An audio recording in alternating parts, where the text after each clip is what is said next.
Perkenalkan, nama lengkap saya Dorothea Ansula Trixmanuni, NIM 1903030066, kelas B, semester 5, mata kuliah Gerakan Sosial, program studi Sosiologi, Fakultas Ilmu Sosial dan Ilmu Politik Universitas Nusa Cendana Kupang.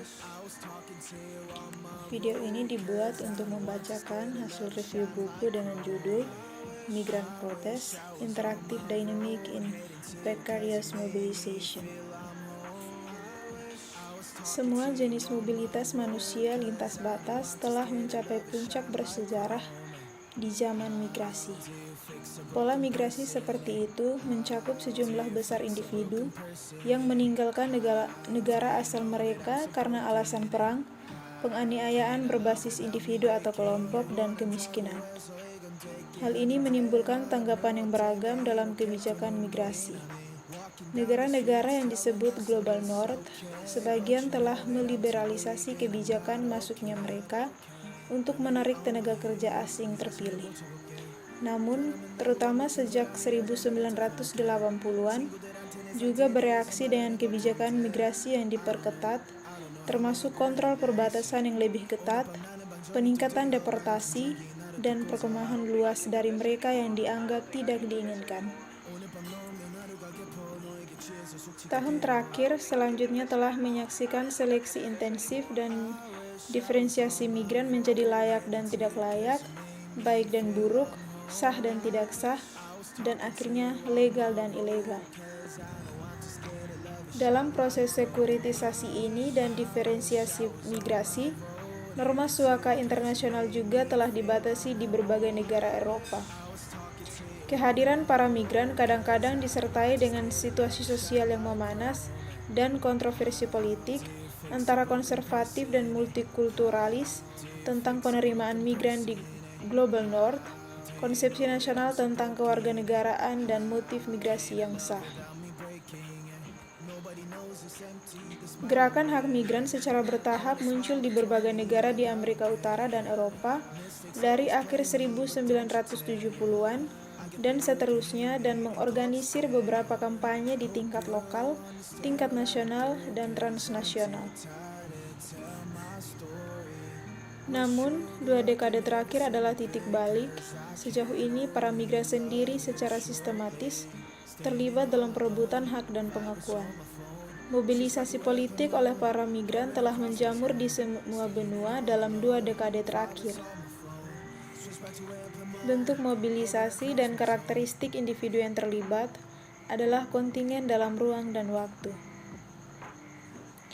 Di Eropa, fokus geografis buku ini, protes migran yang meluas dipicu pada 1990-an ketika migran yang tidak berdokumen mengidentifikasikan diri sebagai sans papiers terlibat dalam pekerjaan, mogok makan, dan pawai.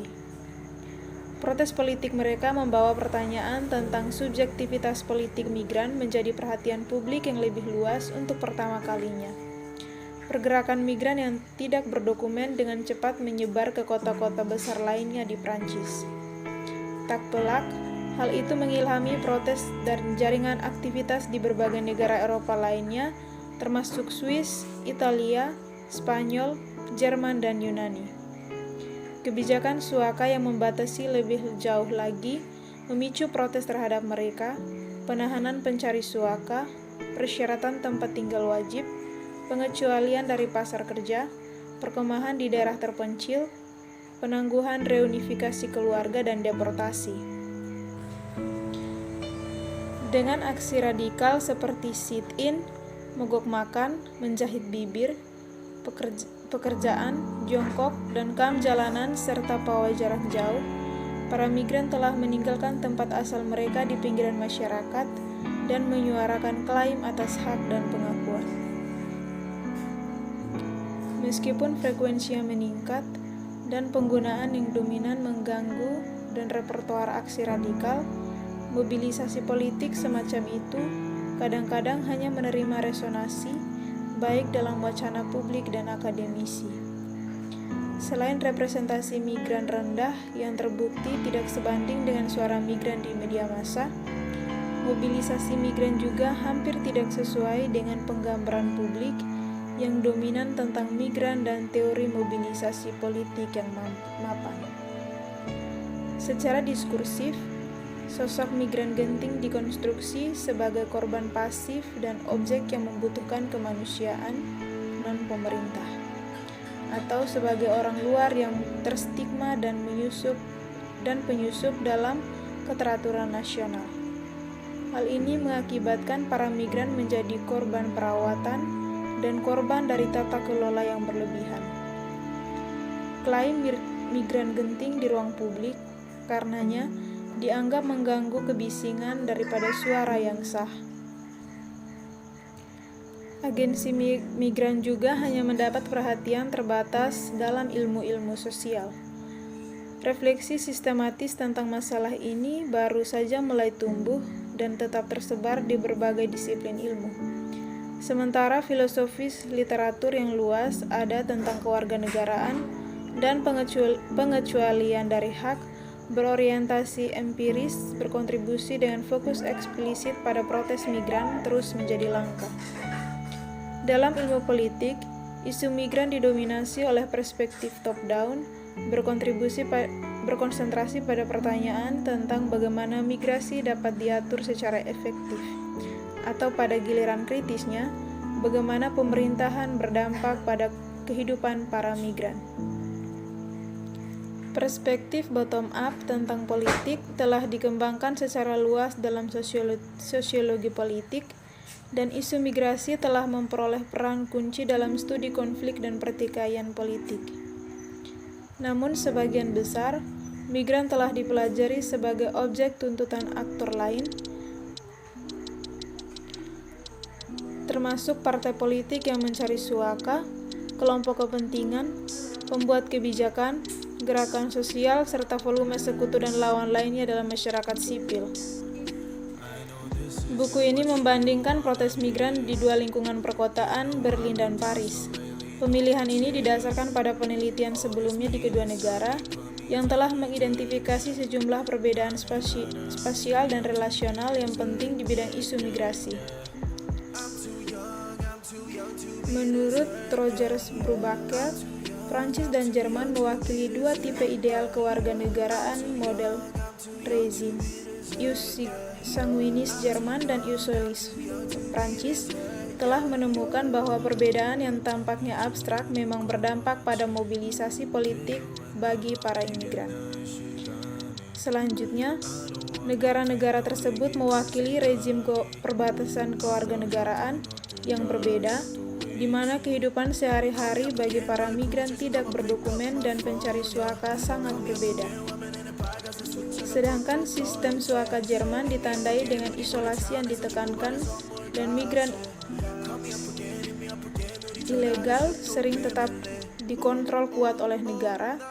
Kehidupan sehari-hari pencari suaka dan migran tidak berdokumen di Paris kurang terkendala karena untuk kontrol yang lebih sedikit dan jaringan etnis yang lebih besar, serta akses ke pekerjaan pasar dalam ekonomi informal yang lebih besar.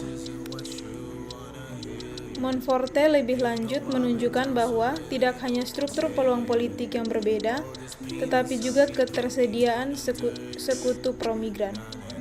Sedangkan di Prancis, organisasi gerakan sosial yang terlibat dalam masalah migrasi dan suaka sangat mengakar di masyarakat dan sangat terkonsentrasi di Paris, khusus Jerman, setidaknya sampai musim panas migrasi pada tahun 2015 jauh lebih terfragmentasi karena perselisihan terkait dengan masalah migrasi tersebar di seluruh pemerintah federal. Terlepas dari perbedaan konseptual ini, kedua kota-kota telah menyaksikan periode protes migran yang meningkat. Kasus Paris sangat penting dalam hal ini karena merupakan tempat lahir dari gerakan Sans Papiers di Eropa dan episode konflik reguler sejak lebih dari 2 dekade. Berlin di sisi lain telah menjadi inti yang paling menonjol dan protes pencari suaka yang terlihat dalam beberapa tahun terakhir di Eropa dan telah menyaksikan kedatangan pencari suaka terbesar di Eropa dalam krisis rezim perbatasan Eropa. Buku ini bermaksud menjelaskan kekhasan rezim Suaka dan dampaknya terhadap protes politik, serta tumpang tindih mobilisasi migran ilegal. Bab 1 dalam buku ini menguraikan perspektif teoretis yang mengintegrasikan interaksionis dan teori protes spasial dan menyediakan jembatan untuk migrasi dan studi kewarganegaraan.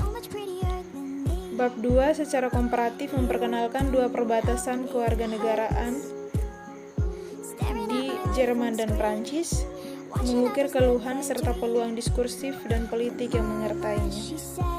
4 bab berikutnya menyajikan bukti empiris tentang interaksi dinamika aktif dalam 4 periode protes migran yang meningkat di Paris dan Berlin. Bab 3 menganalisis protes Boucher de Ravial oleh orang-orang yang tidak berdokumen antara 2008 sampai 2010 di Paris, memberikan perhatian khusus pada kerapuhan aliansi dalam episode protes migran genting. Bab 4 menelusuri dinamika interaktif selama protes oleh pencari suaka di La Capelle dari 2015 sampai 2016.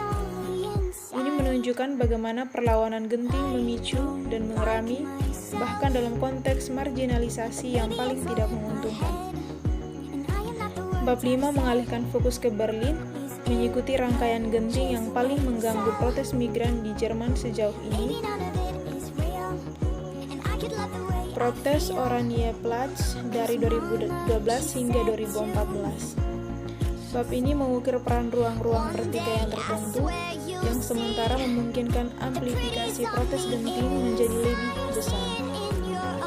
Bab 6 melacak protes ditolak pencari suaka Afghanistan menentang deportasi antara 2016 dan 2017 di Berlin, mendokumentasikan peran komunitas pengasingan yang mapan dalam memperkuat suara-suara yang terpinggirkan.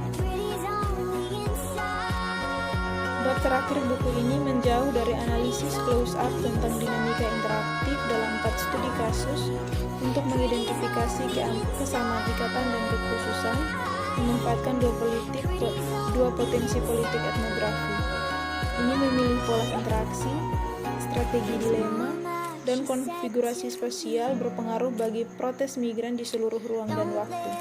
Ini juga menjabarkan perbedaan inti yang berakar pada peraturan yang berbeda dan diskursif. Pada beberapa kesempatan dan pada saat tertentu, konfigurasi spasial, interaksi mikro menginkubasi percikan perbedaan pendapat ke dalam mobilisasi yang lebih besar, seringkali melibatkan migran dan penerima manfaat. Dalam pengaturan spasial lainnya, keragaman dan kerawanan pendukung fragmentasi dan mobilisasi.